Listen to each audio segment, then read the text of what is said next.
ஹிந்தி படிக்காததுனால தமிழ் பிள்ளைகளோட அறிவு வளரல. கன்னடக்காரன் இருக்கிறான், அவன் கன்னடம் படிக்கட்டும், அவன் தாய்மொழியை படிக்கட்டும், அவன் வளரட்டும். அவனுக்கு தேவைப்பட்ட ஹிந்தி படிச்சுக்கட்டும், அவனுக்கு தேவைப்பட்ட மராட்டி படிச்சுக்கட்டும். அந்த செய்தியை தான் இங்க இருக்கக்கூடிய பாஜக, இங்க இருக்க இந்து மக்கள் கட்சியை சேர்ந்த ஆட்கள் என்ன பண்றாங்க, அப்படியே வாங்கி எடுத்து வைக்கிறாங்க. ஹிந்தியை நாம எதிர்க்கல, ஹிந்தி திணிப்பை தான் நம்ம எதிர்க்கிறோம்.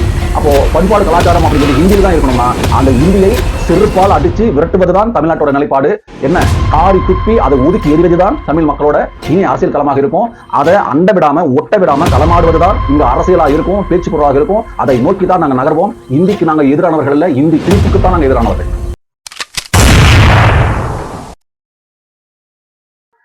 திரும்ப திரும்ப திரும்ப இந்தியை திணிக்கிறதுல ரொம்ப கவனமா இருக்காங்க ஒன்றிய அரசு. தர்மேந்திர பிரசாத் பேட்டி கொடுக்கும்பொழுது தமிழ்நாட்டுக்காரங்க மும்மொழி கொள்கையை ஏத்துக்கிறது கிடையாது, புதிய கல்விக் கொள்கையை நடைமுறைப்படுத்துறதுல அவங்க கவனம் செலுத்த மாட்டேங்கிறாங்க, அதனால அவங்களுக்கு நம்ம நிதி தர்றதில்ல, இதை அவங்க ஏத்துக்கிட்டா நிதி தரும் அப்படின்னு சொன்னதுனால ஒரு பெரிய பேச்சு பொருளாகவும் விவாத பொருளாகவும் அது மாறி இருக்கு. முதல்ல நம்ம ஒரு விஷயத்த ஒரு அழுத்தமா நம்ம சொல்லணும்னு ஆசைப்படுறோம். தொடர்ச்சியாக எல்லா களமாடக்கூடிய மொழி சார்ந்து மண் சார்ந்து அரசியல் களத்தில் இருக்கக்கூடிய தமிழகத்தை சேர்ந்த ஆளுமைகள் எல்லாரும் சொல்லக்கூடிய கருத்து என்னன்னா, நாங்கள் இந்திக்கு எதிரானவர்கள் கிடையாது, இந்தி திணிப்புக்கு எதிரானவர்கள்.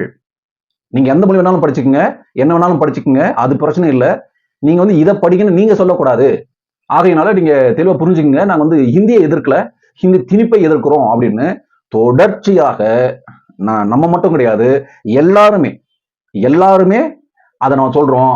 இதை சொல்லாதவர்கள் யாரு அப்படின்னா சனாதன சங்கி கும்பல், காவி கும்பல், பிஜேபி, ஆர்எஸ்எஸ், இந்த இந்து முன்னணிக்காரன், இந்த தற்குறிகள் எல்லாம் என்ன பண்றான் அப்படின்னா, நீங்க விருப்ப காட்டுறீங்க, வளரக்கூடிய பிள்ளைகளை நீங்க தடுக்கிறீங்க, படிச்சு முன்னேறக்கூடிய அந்த பிள்ளைகளோட வாய்ப்பை நீங்க பறிக்கிறீங்க, இந்தி படிச்சாதான் முன்னேற முடியும், படிக்க முடியும், நம்ம லைனா சொல்றாங்க.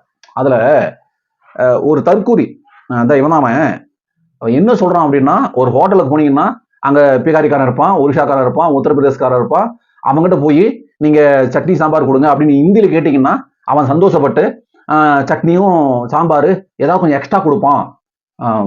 காரணம் அது அவனோட மொழிப்பற்று அப்படின்னு இந்த தற்கூரி சொல்றான்.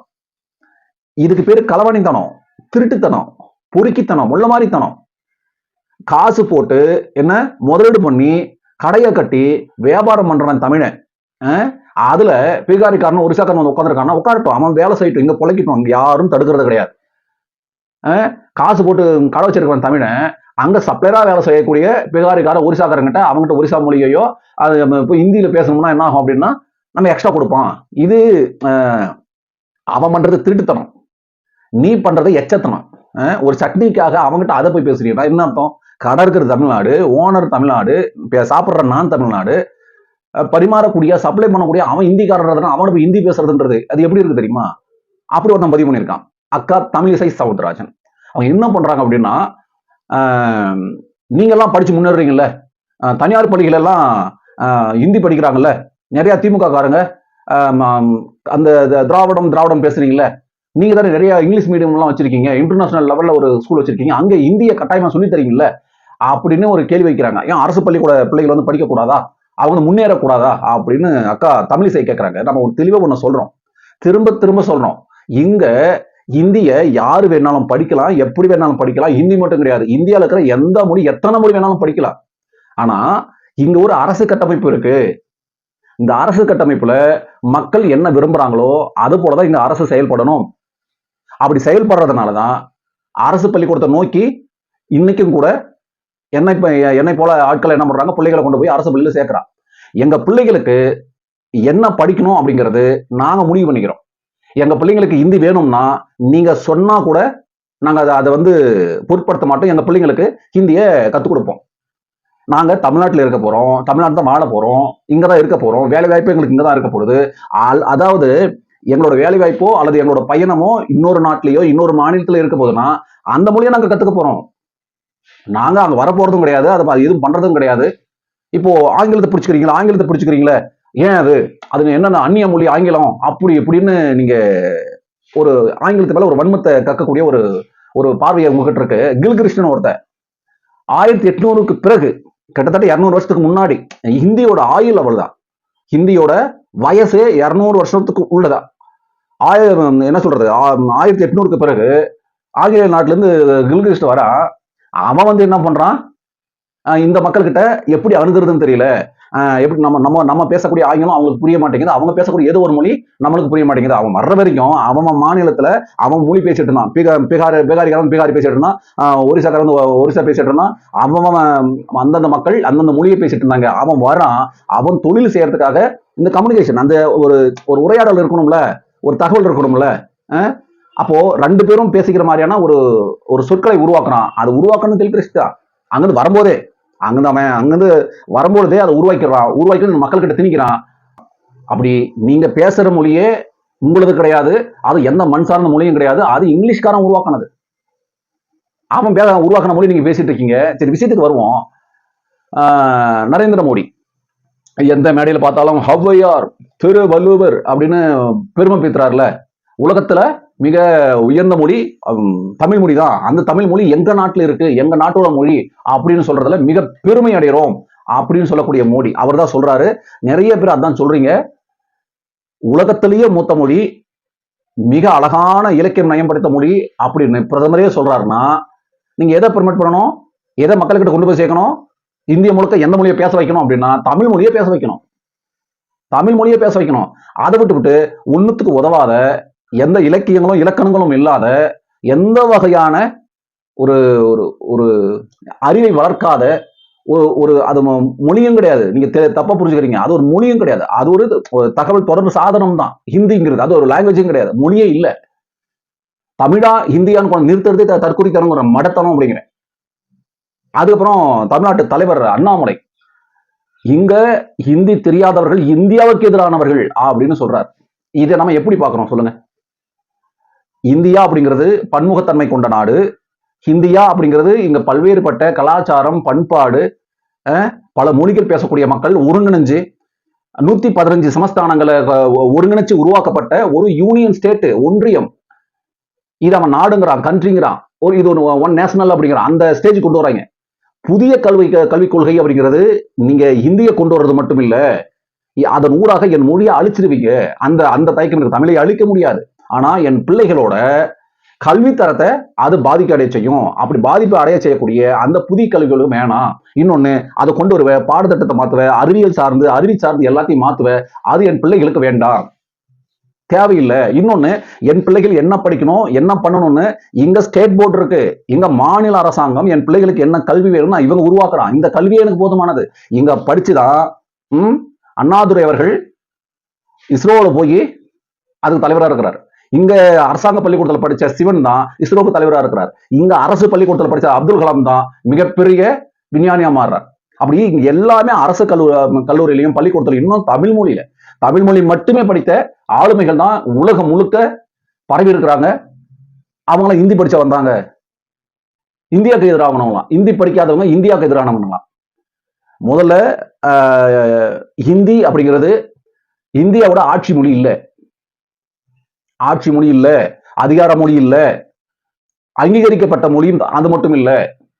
அதுபோல 13 மொழிகள் இந்தியாவோட தொடர் மொழிகளாகவும் அலுவல் மொழிகளாகவும் அங்கீகரிச்சிருக்கு. உடனே அண்ணாமலை வந்துட்டு தன்னோட என்ன சொல்றது, மாற்று மூத்திரம் குடிச்ச அந்த வாயால ஹிந்தி படிக்கலன்னா அல்லது ஹிந்தியை எதிர்ப்பவர்கள் இந்தியாவுக்கு எதிரானவர்கள் அப்படின்னு தற்கூரித்தனமா பேசுறது. எல்முருகன் ஒன்றிய அமைச்சராக இருக்கிறார்ல, நம்ம ஊரை சேர்ந்த முன்னாள் பிஜேபியோட மாநில தலைவராக இருந்தார்ல, அவர் என்ன சொல்றாரு அப்படின்னா, ஹிந்தி படிக்காததுனால தமிழ் பிள்ளைகளோட அறிவு வந்து வளரல. ரொம்ப நுட்பமான ஒரு வாதத்தை முன்வைக்கிறார். என் பிள்ளைகளோட அறிவையும், என் பிள்ளைகளோட அறிவிச்சார் நுட்பத்தையும், என் பிள்ளைகளோட அறிவிச்சார்ந்த மொழி வளமையையும் இவர் கொச்சப்படுத்துறார்.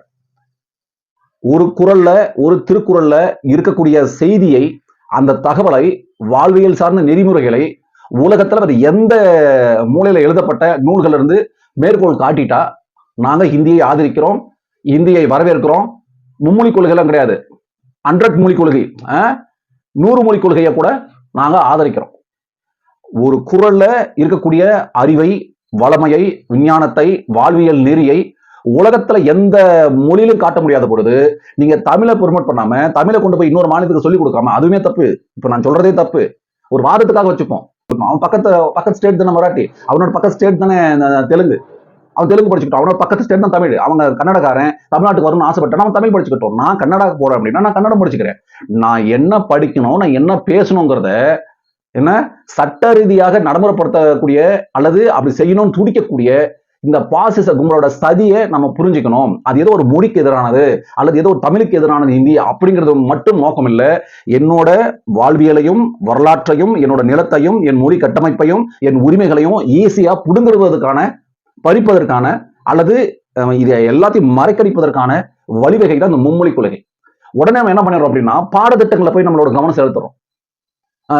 இதை படிக்க சொல்லுவான், அதை படிக்க சொல்லுவான், இதை மறைச்சிருவான், அதை மறைச்சிருவான். இப்போ பிரச்சனை இந்தி இல்ல, அவன் இந்தியை மட்டும் கொண்டு வர போறதில்ல, அவனோட ஆதிக்கத்தை அதன் ஊடாக கொண்டு வருவான், அவனோட அதிகாரத்தை அதன் மூலமாக கொண்டு வருவான். அப்போ அவனோட இறுதி இலக்கு என்ன வந்திருக்கும்னா இந்தியன் கான்ஸ்டிடியூஷன்ல போய் நிற்கும், இந்திய அரசமைப்புல கொண்டு போய் நிற்கும். அப்போ அவன் கொடுக்குற ஒவ்வொன்றுத்தையும் நம்ம வரவேற்றோம்னா அவனுக்கு தெரிஞ்சு போயிடும் நம்ம என்னென்னலாம் பண்ணா இவன் அடங்குவான். நான் நிதி தர மாட்டேன். தர்மேந்திர பிரசாத்தோட ஸ்டேட்மெண்ட் என்ன சொல்லுது? நான் நிதி தர மாட்டேன், அது பண்ண மாட்டேன், இதை பண்ண மாட்டேன், நீங்க மும்மொழி கொள்கை ஏத்துக்குங்க, புதிய கல்விக் கொள்கை திட்டத்தை நீங்க ஏத்துக்குங்க, நடைமுறைப்படுத்த மாட்டேன்றீங்க. இதுலயே தமிழ்நாடு அரசாங்கத்தினால நம்மளுக்கு ஒரு விமர்சனம் இருக்கு. நீங்க மறைமுகமாக சில விஷயங்களா நீங்க வரவேற்கிறீங்க, பண்றீங்க அப்படின்றதெல்லாம் ஒரு விமர்சனம் இருக்கு. ஆனாலும் கூட இந்த மாதிரி தருணத்துல தமிழ்நாடு அரசு எடுக்கக்கூடிய சில முன்னெடுப்புகளுக்கு நம்ம ஆதரவு தெரிவிக்கணும், அவங்களோட குரலாக நம்ம ஒலிக்க வேண்டிய தேவை இருக்கு. காரணம்னா இது வெறும் டிஎம்கே, இது வெறும் தமிழ்நாடு அரசோட நிலைப்பாடு மட்டும் கிடையாது. ஒட்டுமொத்த தமிழ் பிள்ளைகளோட வாழ்வியல் வரலாறு, அறிவி சார்ந்த ஒரு பிணைப்பு இருக்கு. இதுக்கு தான் நம்ம பேசணும் ஒழிய மற்றபடி அவன் இந்தியை கொண்டு வரட்டும், கொண்டு வராம போட்டோம், அது இல்ல பிரச்சனை. நீ இந்திய ஒரு பாடத்திட்டமா கொண்டு வர அப்படின்னா அந்த பாடத்திட்டத்தை படிக்கலாமா வேணாமா அப்படிங்கிறது என் பிள்ளைகள் தேர்வு செஞ்சுப்பாங்க. அதுல எங்க பள்ளிக்கிறதுக்கு எங்க போய் படிச்சுக்கணும் அப்படிங்கறத அவன் முடிவு பண்ணிப்பான். உங்களோட திட்டம் என்னவா இருக்குன்னா அரசு பள்ளியில கொண்டு வந்து நிறுத்தணும்னு ஆசைப்படுறேன். உடனே இந்தி மட்டும் மும்மொழி கொள்கை அப்படின்னா தமிழ்நாட்டில் பெரிய எதிர்ப்பு வந்த உடனே இப்ப கர்நாடகாரன் விழிச்சுக்கிட்டான். இப்ப அவனும் போராட்டம் பண்ண ஆரம்பிச்சுட்டான். சும்மா தமிழ்நாட்டுக்காரன் சண்டை பிடிச்சிட்டு இருந்தான். அப்ப இப்ப அவனுக்கு புரியுது, அங்க இருக்கிற அரசியல்வாதிகளுக்கு புரியுது, ஓஹோ நம்ம தப்பா இவங்க சண்டை பிடிச்சிட்டு இருக்கோம், தமிழ்காரங்கிட்ட நம்ம பிடிக்க வேண்டியது மேல இருக்கிறவங்கிட்ட. ஆகையினால ஹிந்தி எதிர்த்து நம்ம போராடுவோம், ஆகையினால கன்னடத்தை நம்ம முன்னிலைப்படுத்தணும்னு எல்லா கடைகளுக்கும், எல்லா வாகனங்களுக்கும், எல்லா இருக்கிற தொழிற்பேட்டைகளுக்கு போய் கன்னடத்துல பேரை வேடா மாத்துறான்னு சொல்லி ஒரு சிக்கலை ஏற்படுத்துறாங்க. அது தவறாக இருந்தாலும் கூட அவன் காலதாமதமாக இதை புரிஞ்சுக்கிறதுனால இந்த மாதிரியான கடுமையான நடவடிக்கைகளை கன்னட மக்கள், கன்னட அமைப்புகள் எடுக்க வேண்டிய தேவை இருக்கு. அதுக்கு முன்னோடி யாருன்னா தமிழ்நாடு. அப்போ அவனுக்கு தேவைப்பட்ட அவன் அதை படிச்சுக்க போறான். அது பள்ளிக்கூடத்துல வச்சுதான் படிக்கணும் அவசியம் கிடையாது. பள்ளிகளை கொண்டு வந்துதான் இந்தியை வளர்க்கணும் அல்லது இந்திய பரப்பணும், படிக்க வைக்கணும் அவசியம் எல்லாம் கிடையாது. நான் இறுதியா சொல்றது என்ன அப்படின்னா ஒன்றிய அமைச்சர் தர்மேந்திர பிரசாத் சொன்னக்கூடிய அந்த செய்தியை தான் இங்க இருக்கக்கூடிய பாஜக, இங்க இருக்கிற இந்து மக்கள் கட்சியை சேர்ந்த சில ஆட்கள் என்ன பண்றாங்கன்னா அப்படியே வாந்தி எடுத்து வைக்கிறாங்க. தமிழ் தமிழ் தமிழ் தமிழ் கடவுள் திருப்பரங்குன்றம், சென்னிமலை அப்படிலாம் போய் பண்ணுவாங்க. இவனோட நாடகம்லாம் எதுக்குடா இருக்கு அப்படின்னா இப்படி ஒன்றிய அமைச்சர்கள் இப்படியான வஞ்சகமான சில திட்டங்கள்லாம் மக்களுக்கிட்ட கொண்டு வந்து திணிக்கிறாங்க. இது மக்கள் கிட்ட போய் ஒரு விவாத பொருளாக, பேச்சு பொருளாக மாறிடக்கூடாதுன்றதுனாலதான் பழனியில் அது வந்துருச்சு, திருப்பரங்குன்றத்துல சிக்கந்தர் வந்துட்டாரு, அங்க வந்துட்டாங்க, கடை வெட்டிட்டாங்க, ஆடை வெட்டிட்டாங்க, மாடை வெட்டிட்டாங்க அப்படின்னு நம்மளை வந்து முட்டாளாக்கக்கூடிய விஷயங்கள் இருக்கு. இறுதியாக நம்ம சொல்லக்கூடிய செய்தி என்ன?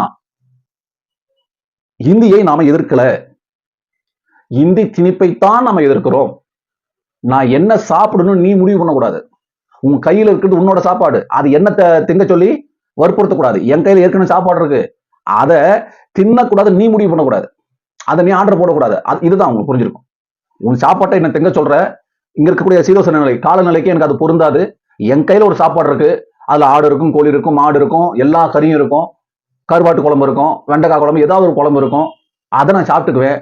உங்ககிட்ட இருக்கிற நெய் சாதத்தையும் தயிர் சாதத்தையும் எங்கட கொண்டு திணிக்காதடா தற்கூறிகளா அப்படின்னு சொல்ல வரும். உங்ககிட்ட ஒரு மொழி இருக்குன்னா அதை வச்சுக்கோ, நீ வளர்த்துக்கோ, என்ன வேணாலும் பண்ணிக்கோ, பாம்பரா போட்டுட்டு ரயிலெல்லாம் போட்டுக்கோ. கும்பமேளால போனா அங்க ரயில்ல நாங்க பார்த்தோம்ல, காரி துப்புது உலக நாடுகள்லாம். அப்போ பண்பாடு கலாச்சாரம் அப்படிங்கிறது ஹிந்தியில தான் இருக்கணும்னா அந்த இந்தியை செருப்பால் அடிச்சு விரட்டுவதுதான் தமிழ்நாட்டோட நிலைப்பாடு. என்ன காரி துப்பி அதை ஒதுக்கி எறிவதுதான் தமிழ் மக்களோட இனி அரசியல் களமாக இருக்கும். அதை அண்ட விடாம, ஒட்ட விடாம களமாடுவதுதான் இங்க அரசியலா இருக்கும், பேச்சு பொருளாக இருக்கும். அதை நோக்கி தான் நாங்க நகர்வோம். இந்திக்கு நாங்க எதிரானவர்கள் இல்ல, இந்தி திணிப்புக்குத்தான் நாங்க எதிரானவர்கள்.